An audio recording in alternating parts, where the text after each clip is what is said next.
Hey guys, so this is the second video. I just want to thank everyone that watched the trailer and the first video. So today we are going to have a story time class. So everyone sit down, grab a snack, grab some hot tea, whatever the hell you drink or eat, because you're gonna need it. It's a long one. A lot of times when I tell this story, it just does not seem like it's real life. Ashton Kutcher's about to pop out and be like, bitch, you got punked. That's really what I was thinking during this whole crazy ordeal. So just bear with me. It's pretty wild.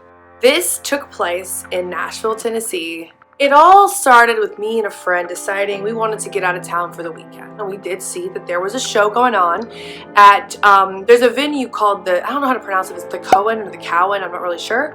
But it's attached to a Topgolf. And it was the lead singer of Korn, Jonathan Davis, was doing his solo project or something. So we said, okay, cool, let's go to that. That sounds fun. So last minute, the friend that was supposed to go, she couldn't go. And I was like, well, I'm an independent ass bitch and I don't need someone with me to have a good time, so I'm gonna go. I'm gonna have fun. I decided to get an Airbnb. Love them, have always had great experiences. Airbnb, if you ever want to hook me up, let me know. But this time was a little different than what usually happens. I found a place, it looks nice, it was close to the venue. I said perfect. So before I decided to get it, I reached out to the guy that lived there. And normally, especially being by myself, I would not stay in an Airbnb where it was just me and a guy. Now, if he wasn't going to be home, that's one thing, but he did say he was going to be home. So it definitely made me a little uncomfortable, and I almost decided to not stay there until he did tell me there was another room where a woman and her daughter were going to be staying. I thought, okay, well, at least there's someone else in the house. There's two other people and both female. So great. Makes me feel better. And mind you, he has to know it's just me by myself, because when you are on Airbnb, you have to let them know who all is being, coming in the house. I thought, okay, cool, someone else is staying there, two other people are going to be in the house. Fine. We are talking back and forth on Airbnb, and I was being very professional. But one of the red flags that I thought was kind of something that I noticed was we talked about, the technicalities of everything. And then he randomly sends me a picture of him and his dog.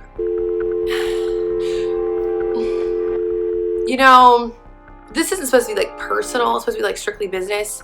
And he sent me a picture of him and his dog, followed by a text saying, I can't wait for you to meet this sweet thing. And I'm thinking, I'm not really there to hang out with you and your dog. I don't know, I got a weird vibe about it.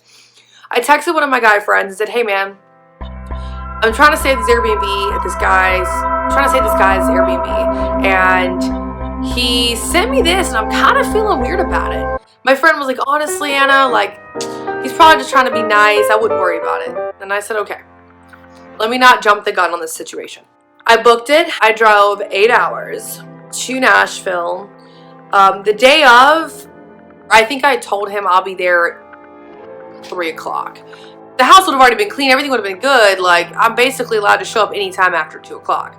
But it was weird. He kept asking, so when are you going to be here? When are you going to be here? And I'm like, why does he care so much? It just got kind of creepy.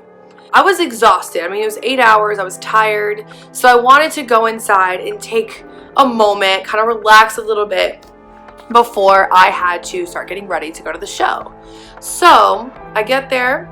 I'm laying on the bed, just kind of relaxing. All of a sudden, I heard someone come into the house, open a door. Now, this was the door that separated my side of the house to his. So he opened that door. But he didn't stop there. He went a little further and went ahead and unlocked the bedroom door that I was in. That would be like the person downstairs at the hotel deciding they just want to come up and walk in your room just because. Not allowed, sir. What were you thinking? That was ridiculous. It was creepy. He walks in, he's like, sup, what you doing? Your typical frat bro. He asked me if I'd like to have a drink with him. I said, well, one, I really don't. I'm not a huge drinker as it is. Even if I was, I don't know you. I'm not drinking with some random dude I don't know. Number one. Number two, I have to get ready. I have to go to a show. I don't have time to sit and drink. So he's like, oh, okay. Then he brings his dog into the room. And he asks if it would be okay if she kind of stayed in there with me and if I could watch her. And I'm thinking, no, I did. You know, the dog was cute, don't get me wrong. The dog was so cute and so sweet. But I didn't just pay to stay here and drive all this way to pet sit, sir. So I was like, honestly, it'd probably be better if you do take your dog because I'm going to be getting ready. I can't watch your dog. So then he gets the dog out of the room. He proceeds to tell me that he's throwing a party tonight and he's going to invite all of his friends. They're going to have a bonfire. It's going to get crazy. And that I totally need to hang out with them. And I'm thinking, I asked, I said, well, what about the woman and her daughter that are here? He goes, what are you talking about? What? Oh my gosh, wait a minute. These people didn't even exist. He, I guess, had forgotten that he said that, or he knew exactly what he said and made up some story as to why they weren't there. It was freaking creepy. Right away, I was like, fuck this. I gotta get the hell out of here. This is creepy. So I'm thinking, oh my gosh, oh my gosh, oh my gosh. This dude's been lying about stuff. I get here, he opens the door, barges in my room, asks if I want to drink with him. So he asked me a total of 3 times if I wanted to have a drink with him.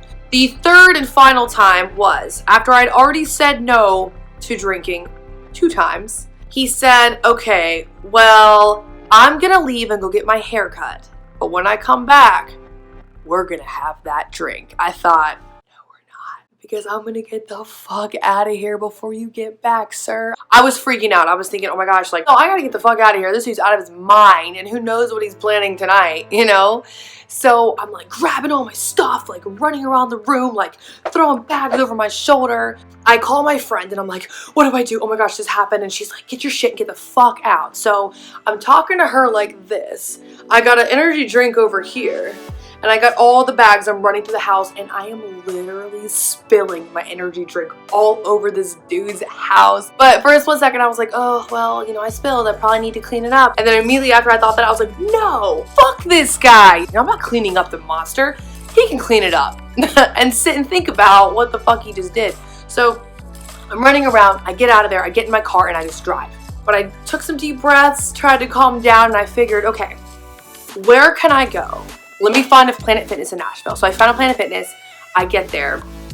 I call Airbnb. We talked on the phone for a while. I told them everything that happened. They were apologized profusely. And I said, okay, well, I have to go get ready. I'm supposed to be somewhere tonight. They said, okay, well, we're going to contact you as soon as we handle all this and get you a place. I go into Planet Fitness. I'm wearing like sweats, a t-shirt, got all my bags with me. I set up shop, I open all my suitcases. I'm sitting on the bathroom floor, okay? Getting ready, pulling out all my makeup and all my hair stuff and finish up getting ready. I'm still waiting on the confirmation from Airbnb that like they found me a place to stay. So I'm thinking, you know what? This night so far has been crazy, but I'm not gonna let this ruin things for me. I'm gonna take a deep breath. I'm gonna go to the show and I'm gonna try to have the best time. And this is where the story gets good. I get to the venue.